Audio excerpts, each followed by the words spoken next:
اور اب کچھ بات کریں گے بدلتے موسم کی تباہ کاریوں کے حوالے سے۔ تو ملک کے مختلف شہروں میں موسلادھار بارشوں نے جل تھل ایک کر دیا ہے۔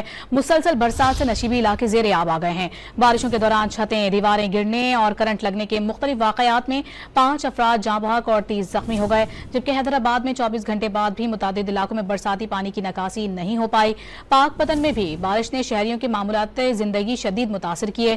محکمہ موسمیات نے آئندہ 24 گھنٹے میں ملک کے مختلف شہروں میں مزید بارش کی پیشگوئی کر دی۔ ملک بھر میں مانسون بارشوں کا دوسرا طوفانی سپیل جاری۔ مسلسل برسات نے نشیبی علاقوں کو ڈبو دیا۔ بھاون نگر اور اطراف میں طوفانی بارش نے تباہی مچا دی۔ مختلف علاقوں میں چھتیں، دیواریں گرنے اور کرنٹ لگنے کے واقعات میں 3 افراد جاں بحق اور 25 زخمی ہو گئے۔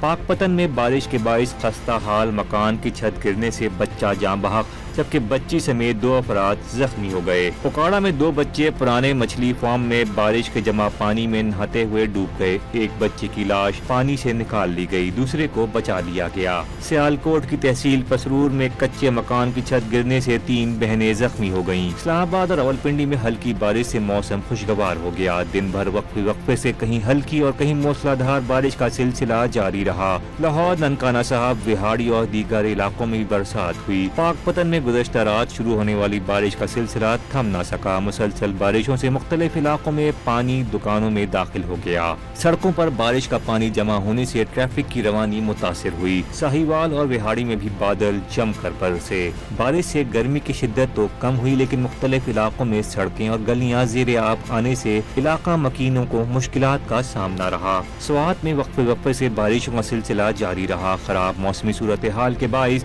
دریائے سوات کے کنارے کسی کو بھی جانے کی اجازت نہیں دی جا رہی۔ حیدرآباد میں گزشتہ روز کی بارش نے شہر کا برا حال کر دیا۔ مختلف علاقوں میں 24 گھنٹے بعد بھی جمع برساتی پانی کی نکاسی نہیں کی جا سکی۔ 102 فٹ پانی تاحال سڑکوں پر موجود ہے۔ کئی علاقوں میں بجلی کی فراہمی متاثر ہوئی۔ ادھر دریائے سندھ میں لئیہا کے مقام پر سیلابی ریلے سے متعدد بستیاں، سڑکیں اور فصلیں زیر آب آ گئیں۔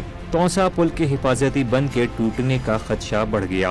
محکمہ موسمیات نے 17 جولائی تک مختلف علاقوں میں مزید بارشوں کی پیش گوئی کر دی۔